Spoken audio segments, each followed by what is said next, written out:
The common narrative surrounding Israel's strategy toward Iran is that it is a reactive measure, a response to the 1979 Islamic Revolution or the existential threats issued by Tehran in the years since. But this is a misunderstanding of the timeline. Israeli strategy regarding Iran was not born in 1979, it was formulated in 1958. For the first 30 years of its existence, Israel's policy toward Tehran was defined by what founding Prime Minister David Ben-Gurion called the periphery doctrine. The idea was to forge alliances with the non-Arab states on the edge of the Middle East, Turkey, Ethiopia, and Iran, to bypass the hostile Arab nations encircling it. The Shah's Iran was the crown jewel of this strategy, a reliable oil supplier and intelligence partner. When the Shah fell, Israel didn't just lose an ally. The entire foundation of its regional security architecture crumbled overnight.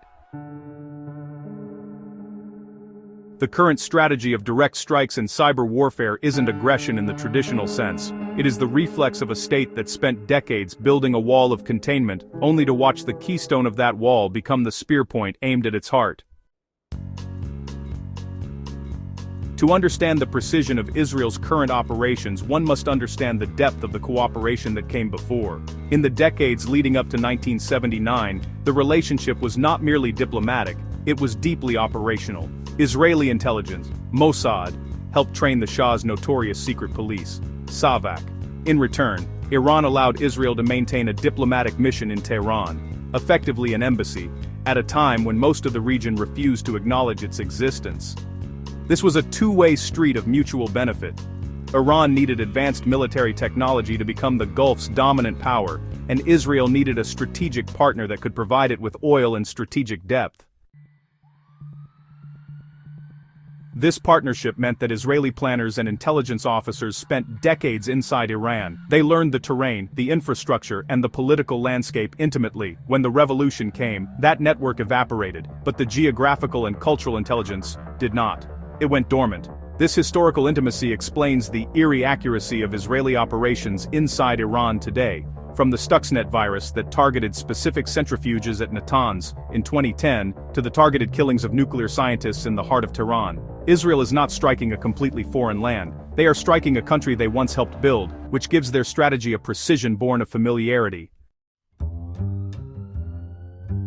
The loss of Iran in 1979 forced Israel into a new posture, but for decades, that posture remained one of containment and interception. Throughout the 1980s and 1990s, Israel focused on the forward edge of Iranian power, the proxies. This was the era of fighting Hezbollah in Lebanon and tracking Iranian influence in the Palestinian territories. The strategy was, basically, to bleed the octopus's tentacles so you didn't have to fight the body. However, two specific events forced a fundamental doctrinal shift. The first was the revelation of Iran's covert nuclear program in the early 2000s, which changed the timeline from a question of influence to a question of survival. The second, and perhaps more profound, was the October 7th massacre in 2023. The strategic assumption that had guided Israeli thinking for decades, that enemies could be managed or deterred, was shattered. Hamas, a direct beneficiary of Iranian support, demonstrated what happens when you allow a hostile force to build up its capabilities under the assumption that rational restraint will prevail. The lesson drawn in Jerusalem was clear.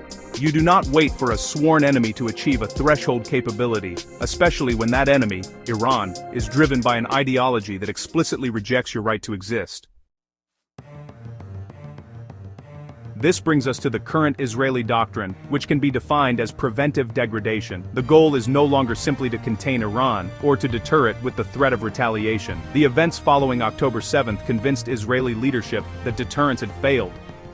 The strikes of 2024 and 2025, culminating in Operation Rising Lion and the joint strikes of 2026, represent a return to a preemptive ethos not seen since the Six-Day War in 1967. But unlike 1967, where Israel faced conventional armies massing on its borders, the target now is a distributed nuclear and missile program. The strategy is to degrade Iran's capacity to project power while simultaneously decapitating its command structure. The strikes are designed to exploit the central vulnerability of Iran's Mosaic defense doctrine, the human element, while the IRGC and its associated forces are designed to be decentralized and resilient. The death of key figures like Qasem Soleimani in 2020 and Ayatollah Khamenei in 2026 creates a vacuum in strategic command that decentralized cells cannot easily fill.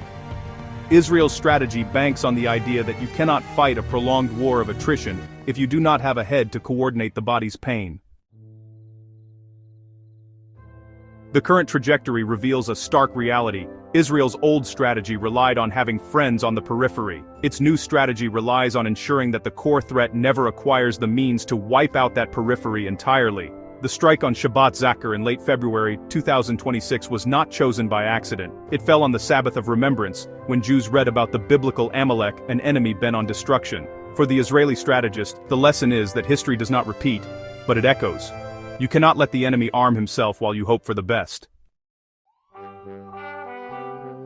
The strategy for Iran, therefore, is a high-risk gamble that constant direct pressure can shatter the regime before the regime acquires the one weapon that would make pressure irrelevant. The shift from a periphery of allies to a front line of preemption is the defining characteristic of Israeli military thinking in this era. It is a strategy born not of confidence, but of the hard-learned lesson that in the Middle East, threats ignored are threats realized. Understanding this evolution explains why Israel is willing to stretch its resources across multiple theaters, not because it seeks a wider war, but because it believes the cost of allowing Iran to wait is far higher than the cost of forcing the issue now.